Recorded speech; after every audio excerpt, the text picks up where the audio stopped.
नमस्कार, welcome to inside study forum. तो आज के वीडियो में डिस्कस करेंगे 15 जो बचे क्वेश्चंस थे यूपीटीटी में जो पूछे गए थे उनके बारे में, और विस्तृत रूप से चर्चा करेंगे कि कौन कौन से क्वेश्चंस पूछे गए थे और किस तरीके से हम आने वाले जो आगामी परीक्षा है उसकी तैयारी करें। तो डिस्कस करते हैं। सबसे पहला क्वेश्चन है कि वह जिला जहाँ गंगा नदी उत्तर प्रदेश में प्रवेश करती है। तो यहाँ पे ऑप्शंस कौन कौन से दिए गए हैं। अगर ऑप्शंस की बात करें तो यहाँ पे ऑप्शंस मेरठ है, बुलंदशहर है, मथुरा है और बिजनौर है। तो बहुत ही बेसिक सा क्वेश्चन था। गंगा रिवर की अगर हम बात करें, गंगा रिवर कहाँ से निकलती है, तो हम सब जानते हैं गंगा रिवर गंगोत्री ग्लेशियर से निकलती है। गंगोत्री ग्लेशियर कहाँ पे है, तो ये उत्तराखंड में है। ठीक है, उत्तराखंड में गंगोत्री ग्लेशियर से निकलती है। गंगा एक प्रकार की हिमालय नदी है। नदी दो प्रकार की होती हैं मुख्य रूप से इंडिया में अगर देखा जाए, एक तो प्रायद्वीपीय नदियाँ होती हैं, दूसरा हिमालयी नदियाँ होती हैं। तो गंगा कौन सी नदी है, हिमालयी नदी है। और अगर हिमालय नदी की हम बात करें तो भारत में सिंधु नदी यानी इंडस रिवर, उसके अलावा गंगा रिवर, उसके अलावा ब्रह्मपुत्र रिवर, ये तीन नदियाँ जो हैं भारत में, ये हिमालयी नदियाँ कही जाती हैं, क्योंकि इनमें लगातार पानी वर्ष भर बहता रहता है, क्योंकि हिमालय में जो बर्फ़ है वो पिघलती है, वहाँ से पानी निरंतर बहता रहता है। तो अगर हम बात करें कि इस क्वेश्चन का सही उत्तर क्या है, तो बिजनौर इसका सही उत्तर है। गंगा रिवर भारत में कहाँ से निकलती है, तो गंगोत्री ग्लेशियर से निकलती है, लेकिन जब वो यूपी में प्रवेश करती है तो वो बिजनौर डिस्ट्रिक्ट से प्रवेश करती है, और उसके बाद फिर प्रयागराज में आकर के गंगा से यमुना मिल जाती है, जहाँ पर संगम होता है। इसके बाद बात करते हैं क्वेश्चन नंबर नेक्स्ट। इसमें कहा गया है कि भारत की सबसे ऊंची चोटी कौन सी है, आपको बताना है। यहाँ पे ऑप्शंस में K2 है, एटलस है, कामेट है और नंदा देवी है।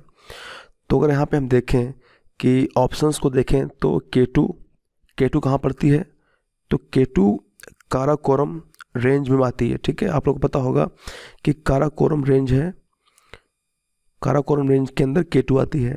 तो सबसे हाईएस्ट पीक है K2, जिसकी हाइट कितनी है, तो K2 की जो हाइट है वो है 8,611 मीटर।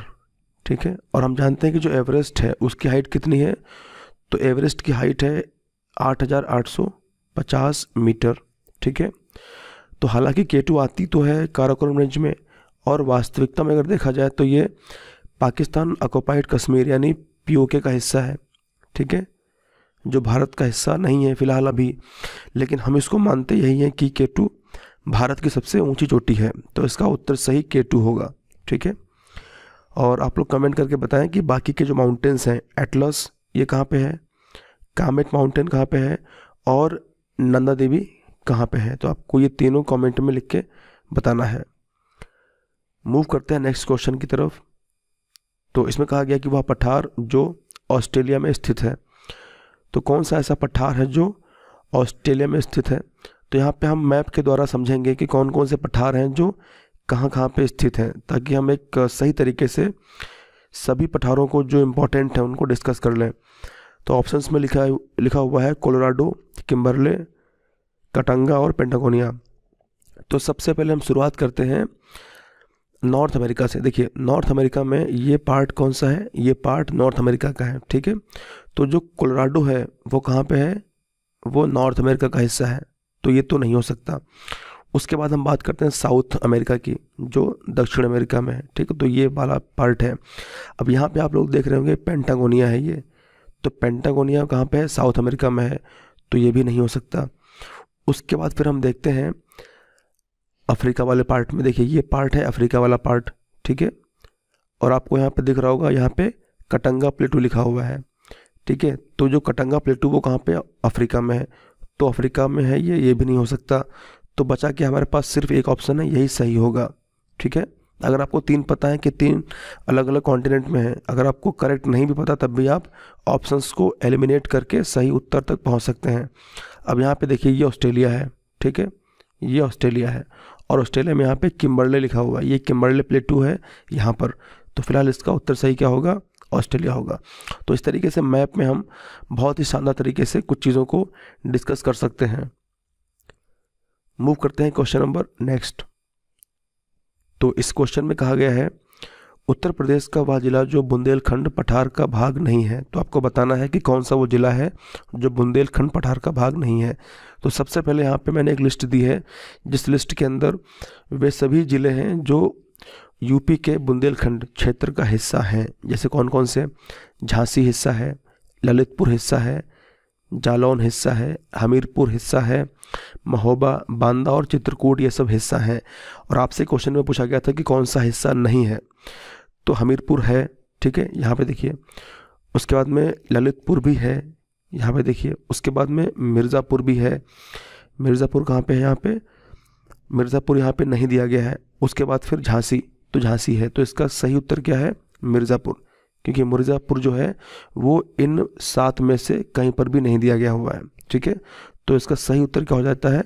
मिर्ज़ापुर इस क्वेश्चन का सही उत्तर हो जाता है, जो उत्तर प्रदेश के बुंदेलखंड क्षेत्र का हिस्सा नहीं है। तो आप लोग कम से कम इन 7 जो ये शहर हैं, ठीक है, 7 जो डिस्ट्रिक्ट्स हैं, ज़िले हैं, उनको आप लोग याद कर लीजिए कौन कौन से हैं। झांसी है, ललितपुर है, जालौन, हमीरपुर, महोबा, बांदा और चित्रकूट। इनमें कहीं पर भी मिर्ज़ापुर नहीं है, ठीक है। तो हम लोग मूव करते हैं नेक्स्ट क्वेश्चन की तरफ। तो नेक्स्ट क्वेश्चन में कहा गया है, निम्नलिखित राज्यों में से किसमें दुधवा नेशनल पार्क स्थित है? तो आपको बताना है कि किसमें दुधवा नेशनल पार्क स्थित है। काफ़ी इजी क्वेश्चन है। अगर इसमें हम देखें तो ओडिशा ऑप्शन है, मध्य प्रदेश है, उत्तर प्रदेश और उत्तराखंड। सभी को पता है कि इसका उत्तर उत्तर प्रदेश है, ठीक है। इस क्वेश्चन का जो आंसर है वो यूपी है। यूपी में बहुत ही फेमस राष्ट्रीय उद्यान है दुधवा नेशनल पार्क। अगर थोड़ी सी हम यहाँ पे बात करें कि आखिरकार जो दुधवा नेशनल पार्क है वो फेमस क्यों है, तो वहाँ पे खासकर टाइगर रिजर्व भी डेवलप किया गया है, ठीक है। अगर हम थोड़ी सी बात करें कि यूपी में ये कहाँ पे आता है, तो यूपी में लखीमपुर ज़िला है, तो वहाँ पे ये दुधवा राष्ट्रीय उद्यान स्थित है। अब इसके अतिरिक्त हमने यहाँ पे कुछ मध्य प्रदेश, उड़ीसा और उत्तराखंड के राष्ट्रीय उद्यान की चर्चा करी है। कौन कौन से राष्ट्रीय उद्यान एमपी में हैं, कौन कौन से उत्तराखंड में, ताकि जो ऑप्शंस दिए गए हैं उनकी प्रैक्टिस भी हो जाए। तो यहाँ पे सबसे पहले हम बात करते हैं मध्य प्रदेश की, कि एमपी में कौन कौन से राष्ट्रीय उद्यान हैं। देखिए, राष्ट्रीय उद्यान हैं और कुछ ऐसे हैं जो बाघ संरक्षित क्षेत्र भी हैं। इसका मतलब कि राष्ट्रीय उद्यान तो है पर साथ साथ वहाँ पर बाघों को भी संरक्षित किया गया है। तो बांधवगढ़ नेशनल पार्क की अगर हम बात करें तो ये मध्य प्रदेश में है और ये टाइगर रिजर्व भी है। उसके अलावा कान्हा नेशनल पार्क है और ये टाइगर रिजर्व भी है। उसके अलावा सतपुड़ा नेशनल पार्क है, ये भी टाइगर रिजर्व है। उसके अलावा संजय नेशनल पार्क है, ये भी टाइगर रिजर्व है। उसके अलावा माधव नेशनल पार्क है, वन विहार नेशनल पार्क है, घुघुआ नेशनल पार्क है, पन्ना नेशनल पार्क टाइगर रिजर्व है और फिर पेंच नेशनल पार्क टाइगर रिजर्व। तो ये इंपॉर्टेंट सभी हैं, तो आप लोग कम से कम इनको एटलीस्ट याद करके रखें, क्योंकि कहीं ना कहीं एग्जाम्स में ये मिलते रहते हैं। अगर हम बात करें उड़ीसा की, तो उड़ीसा में सिमलीपाल नेशनल पार्क है और भितरकनिका नेशनल पार्क है। 2 हैं, तो आप लोग ईजिली याद कर लेंगे कौन कौन से हैं, सिमलीपाल और भितरकनिका नेशनल पार्क। इसके बाद बात करते हैं उत्तराखंड में कौन कौन से टाइगर रिजर्व या फिर राष्ट्रीय उद्यान हैं। तो सबसे पहले उत्तराखंड में गंगोत्री नेशनल पार्क है, उसके बाद में राजाजी नेशनल पार्क है, नंदा देवी राष्ट्रीय उद्यान है, जिम कॉर्बेट राष्ट्रीय उद्यान है, गोविंद नेशनल पार्क है और फिर वैली ऑफ फ्लावर राष्ट्रीय उद्यान है। ये काफ़ी इंपॉर्टेंट है, तो आप लोग ध्यान रखेंगे। और कई बार पूछा भी गया है कि वैली ऑफ फ्लावर यानी फूलों की घाटी राष्ट्रीय उद्यान कहाँ पर है, तो वो उत्तराखंड में है। थोड़ी सी यहाँ पे बात कर लेते हैं प्रोजेक्ट टाइगर की, ठीक है। आप लोगों ने सुना होगा बाघ परियोजना यानी प्रोजेक्ट टाइगर, क्योंकि उसकी शुरुआत किस राष्ट्रीय उद्यान से करी गई थी, तो वो था जिम कॉर्बेट राष्ट्रीय उद्यान, यहाँ से शुरुआत करी गई थी। अगर आपसे पूछे कि प्रोजेक्ट टाइगर स्टार्ट कब हुआ था, तो 1973 में इसको स्टार्ट किया गया था। और ये लॉन्च कहाँ से किया गया था, तो वो जिम कॉर्बेट राष्ट्रीय उद्यान से इसको लॉन्च किया गया था। अगर हम बात करें कि प्रोजेक्ट टाइगर यानी जो बाघ परियोजना, इसका थीम क्या है, इसका एम क्या है, इसका लक्ष्य क्या है, तो हम सब जानते हैं कि भारत में जो बाघ हैं उनकी आबादी को विलुप्त होने से बचाना, ये उसका मुख्य उद्देश्य है, ठीक है। थोड़ी सी अगर चर्चा करें हम जिम कॉर्बेट के बारे में, तो जिम कॉर्बेट जो राष्ट्रीय उद्यान है वो भारत का सबसे प्राचीनतम, सबसे पहला राष्ट्रीय उद्यान है, ठीक है, जिसको 1936 में बनाया गया था। तो आपको डेट भी एग्जाम में आ सकती है और ये पूछ सकता है कि भारत का सबसे पहला राष्ट्रीय उद्यान कौन सा है, तो जिम कॉर्बेट राष्ट्रीय उद्यान है जो 1936 में इसको डेवलप किया गया था, स्टैब्लिश किया गया था। और उस समय इसका नाम क्या था? उस समय इसका नाम था हैली नेशनल पार्क। क्या था? हैली। उस समय इसका नाम हैली नेशनल पार्क था। बाद में इसको चेंज करके जिम कॉर्बेट राष्ट्रीय उद्यान कर दिया गया। और अभी प्रस्तावना है कि जिम कॉर्बेट नेशनल पार्क को नाम जो है वो चेंज करके रामगंगा नेशनल पार्क रखा जाएगा। तो ऐसी कुछ प्रस्तावना, तो काफ़ी करंट की न्यूज़ हैं, ये एग्जाम में आ सकती हैं।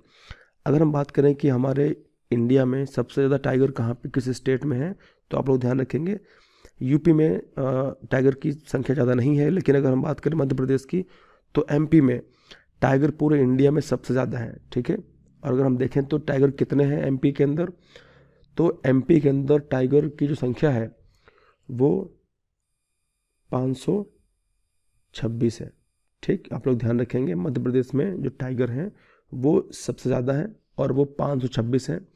उसके बाद अगर देखें तो नंबर 2 पे आता है कर्नाटक, जिसके अंदर टाइगर की संख्या कितनी है? 524 है। ठीक है। उसके बाद आता है फिर उत्तराखंड, जिसके अंदर जो टाइगर हैं उनकी संख्या 442 है। तो इस तरीके से कुछ इंपॉर्टेंट क्वेश्चन बन सकते हैं। अगर आपसे बोले कि हमारे इंडिया में कुल कितने टाइगर रिजर्व हैं, तो अभी वर्तमान में 51 बाघ संरक्षित क्षेत्र हैं। और अगर आपसे पूछे कि 51वां कौन सा टाइगर रिजर्व है, तो आप लोग ध्यान रखेंगे सिरीविलीपुथुर। कौन सा? सिरीविलीपुथुर मेघामलई।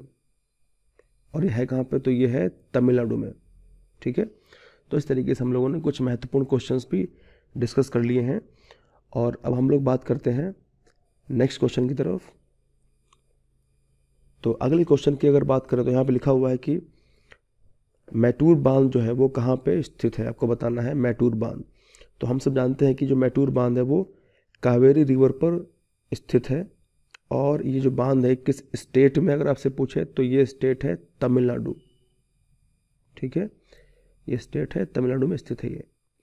अगर बात करें कि कावेरी नदी के ऊपर और कौन सा डैम डेवलप किया गया है, तो कावेरी के ऊपर एक डैम और बनाया गया है, वो है शिवासमुद्रम।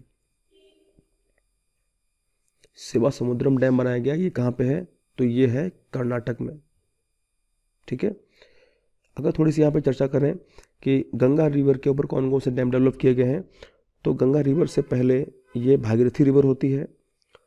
ठीक है। तो भागीरथी रिवर पर 2 डैम फेमस डेवलप किए गए हैं। एक तो डैम है जिसका नाम है टिहरी डैम, एक टिहरी डैम है। और उसके आगे चल करके दूसरा जो डैम है वो है कोटेश्वर डैम।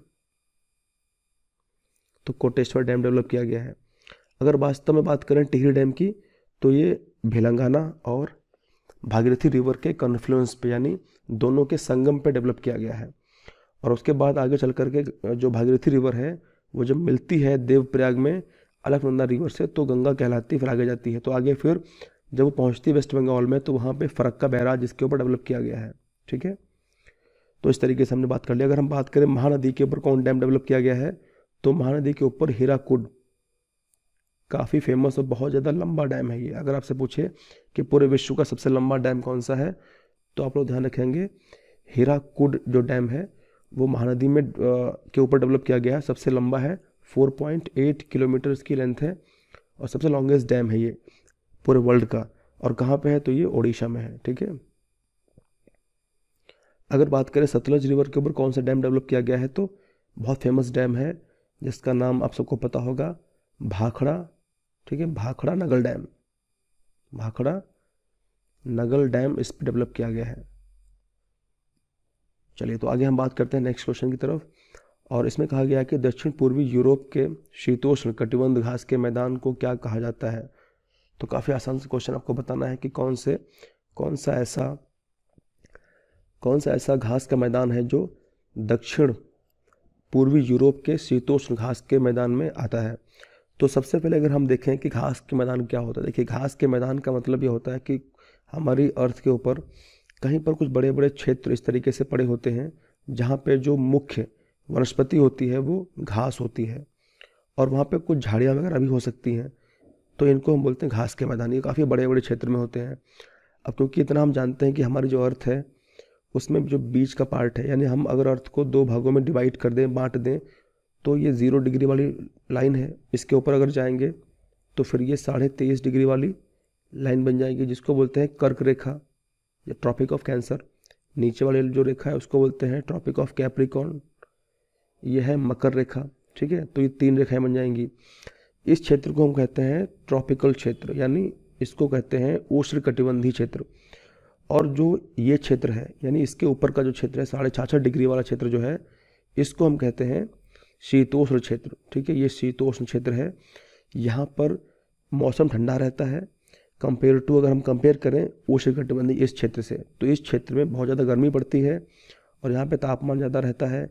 यहाँ पे वायु के अंदर नमी भी बहुत रहती है। पर जो शीतोष्ण क्षेत्र है, कौन सा क्षेत्र है, ये वाला क्षेत्र, यहाँ पे मौसम ठंडा रहता है। सबसे पहले बात करते हैं मैप में। देखिए मैप में यहाँ पे आपको दिख रहा होगा कि यहाँ पे हमारा इंडिया है, ठीक है। और इंडिया से जो रेखा पास हो रही है वो कितने डिग्री की है, वो रेखा 23.5 डिग्री की। इसका मतलब भारत जो है वो ट्रॉपिकल क्षेत्र में आता है, यानी उष्णकटिबंधीय क्षेत्र में आता है। और इसके ऊपर का जो क्षेत्र है ये वाला, ये शीतोष्ण क्षेत्र है। अब यहाँ पे आपको दिख रहा होगा कि यहाँ पे स्टेपीज नाम का एक घास का मैदान मौजूद है, पाया जाता है। ये यूरोप का पार्ट है और ये पूरा एशिया वाला पार्ट है, ठीक है। ये पूरा एशिया वाला पार्ट है। तो जो स्टेपीज वाला हिस्सा है, यानी जो स्टेपीज घास का मैदान है, वो यूरोप में यूक्रेन से लेकर के मिडिल एशिया तक, यानी मध्य एशिया तक फैला हुआ है। तो इस क्वेश्चन का उत्तर सही क्या होने वाला है, यहाँ पूछा गया है कि पूर्वी यूरोप के शीतोष्ण कटिबंध घास के मैदान। यहाँ पे यूरोप की बात करी है तो पूर्वी यूरोप, यानी अगर हम यहाँ पे फिर से देखें तो यूरोप ये है, ठीक। ये वाला हिस्सा इसका पश्चिमी यूरोप का है, ये वाला हिस्सा इसका पूर्वी यूरोप का है, ठीक है।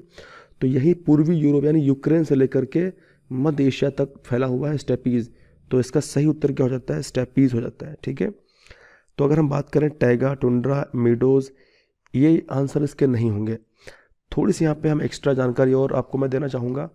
जैसे सपोज अगर मैं आपको बोलूँ कि सवाना घास का मैदान है, कैसा है, तो ये कैसा है, ये ट्रॉपिकल है, इसका मतलब उष्णकटिबंधीय है। अगर मैं आपसे बोलूँ कंपास, ये घास का मैदान कैसा है, तो ये भी उष्णकटिबंधीय है। अगर मैं आपसे बोलूँ लानोस, तो सवाना, कंपास, लानोस, ये तीनों ही कैसे हैं, तीनों ही उष्णकटिबंधीय हैं।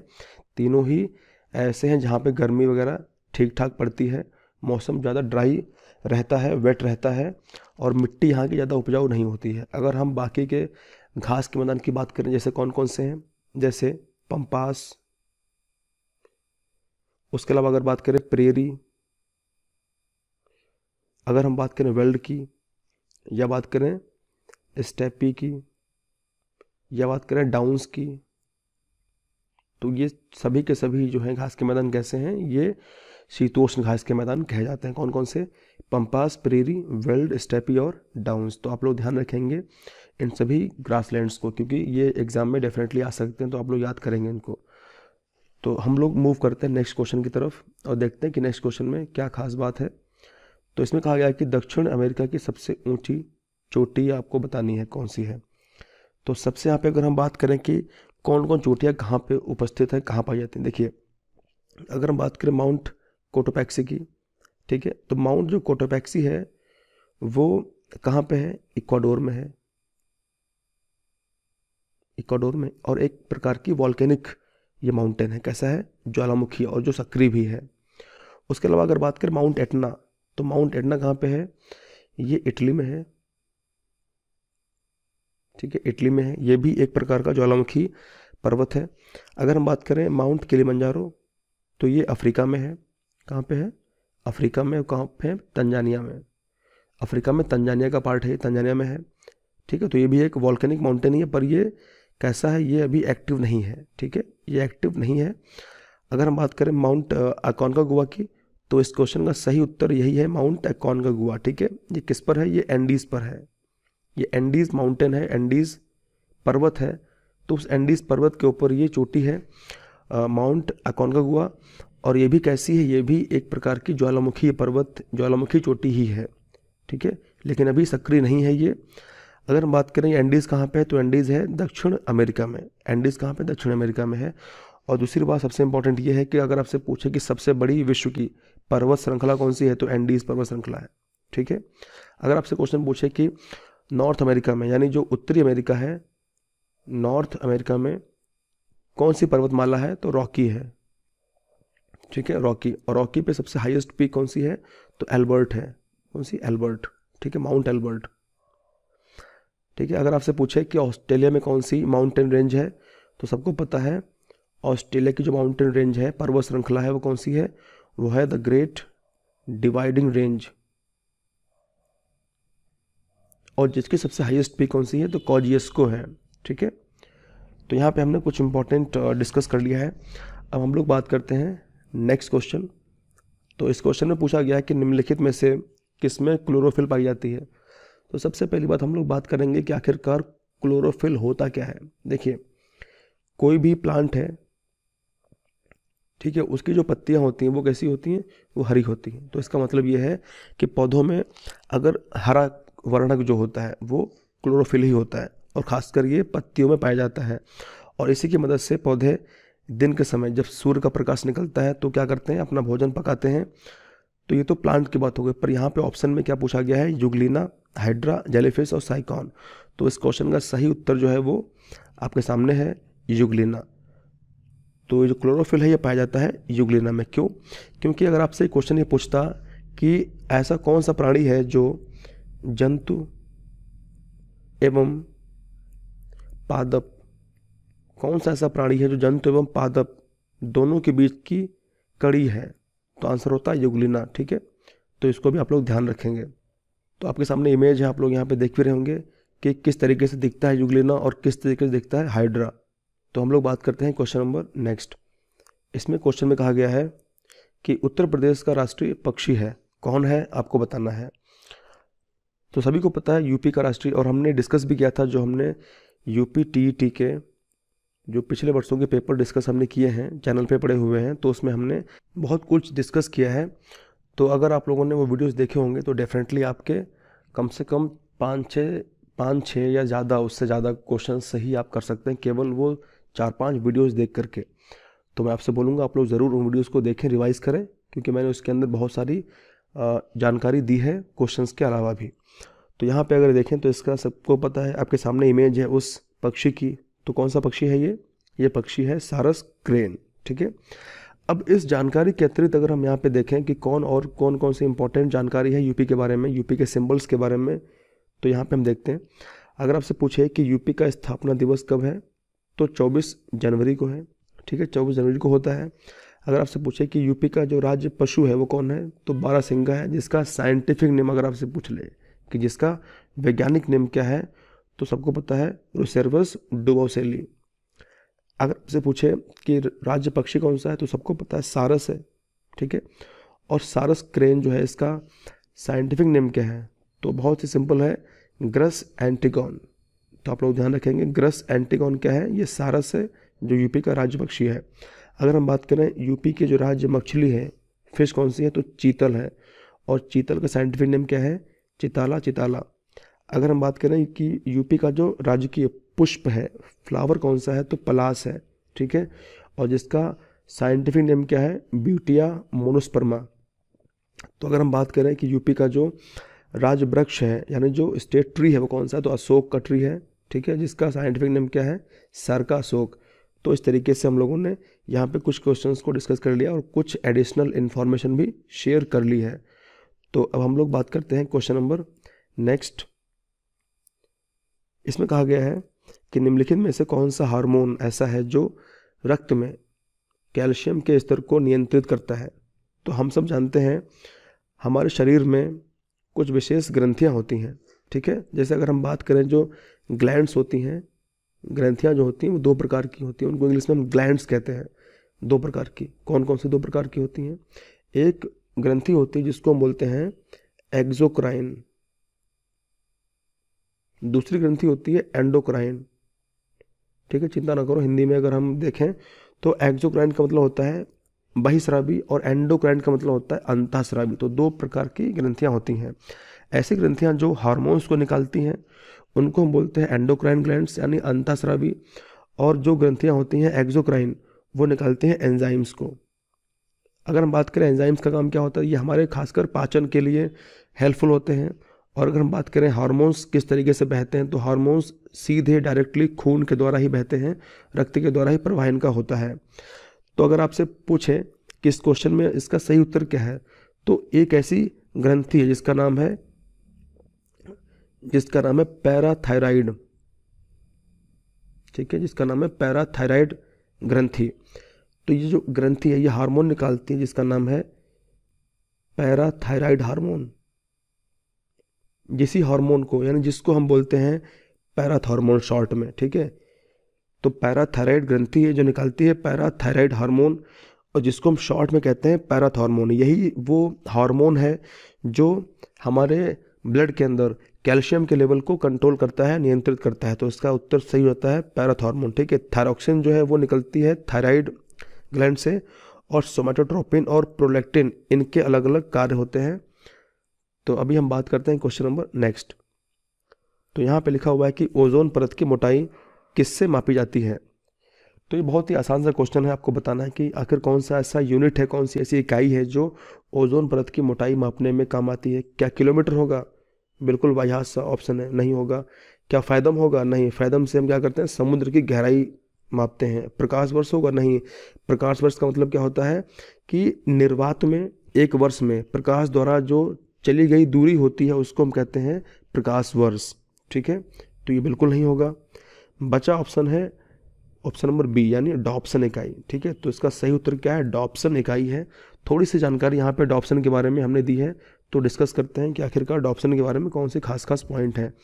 तो डॉप्सन इकाई की अगर सबसे पहले बात करें, डॉप्सन इकाई ओजोन सांद्रता को मापने के लिए सबसे आम इकाई है, सभी को पता है। नंबर 2, डॉप्सन यूनिट ओजोन के जो मॉलिक्यूल्स होते हैं, ओजोन के जो अणु होते हैं, ठीक है, अणुओं की संख्या है। क्या है? डॉप्सन यूनिट क्या है? जो ओजोन है उसके जो मॉलिक्यूल्स हैं उनके अणुओं की, यानी जो मॉलिक्यूल्स हैं उसकी संख्या होती है, जो 0 डिग्री सेल्सियस के तापमान और एक वायुमंडल दाब पर 0.01 किलोमीटर मोटी शुद्ध ओजोन की एक परत बनाने के लिए आवश्यक होती है, ठीक है। अगर हम बात करें कुछ और जानकारी, तो यह है कि पृथ्वी की सतह पर ओजोन परत की औसत मोटाई कितनी होती है? 300 डॉप्सन। कितनी होती है? 300 डॉप्सन यूनिट। अगर आपसे क्वेश्चन पूछ ले कि हमारी जो अर्थ है उसकी सतह के ऊपर जहाँ पे ओजोन गैस पाई जाती है, ओजोन लेयर पाई जाती है समताप मंडल में, वहाँ पे इसकी औसत मोटाई कितनी होती है? तो लगभग 300 डॉप्सन यूनिट होती है।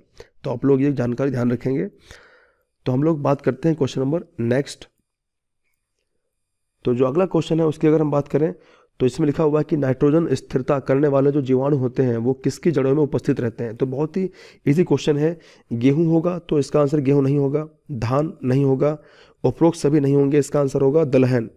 मतलब जो दाल वाले जो फसलें होती हैं उनकी जड़ों में गांठ बना करके रहते हैं बैक्टीरिया जो नाइट्रोजन को फिक्स करते हैं। अगर हम बात करें कि ऐसे जो दलहन की फसलें होती हैं वो कौन सी फैमिली में आती हैं, तो फैबेसी फैमिली में आती हैं, या फिर उसको बोलते हैं लेग्यूमिनेसी फैमिली, ठीक है।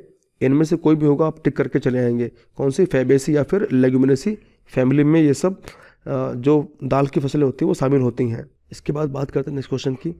तो इसमें कहा गया कि निम्नलिखित में से कौन सा खाने योग्य कवक है, यानी कौन सा ऐसा कवक है, फंगस है जिसको हम खा सकते हैं। सबसे पहले बात करेंगे कि कवक का अध्ययन क्या होता है। देखिए, कवक का अध्ययन आपसे अगर पूछे तो हम माइकोलॉजी कहते हैं। क्या कहते हैं? माइकोलॉजी जो होता है वो कवक का अध्ययन होता है, ठीक है। तो यानी वो विज्ञान जिसके अंदर हम कवक का स्टडी करते हैं वो माइकोलॉजी कहलाती है। और अगर आपसे पूछे कि शैवाल का अध्ययन कहाँ पे होता है, तो वो विज्ञान जो शैवाल का अध्ययन जिसमें होता है उसको हम कहते हैं फाइकोलॉजी, ठीक है, वो फाइकोलॉजी होती है।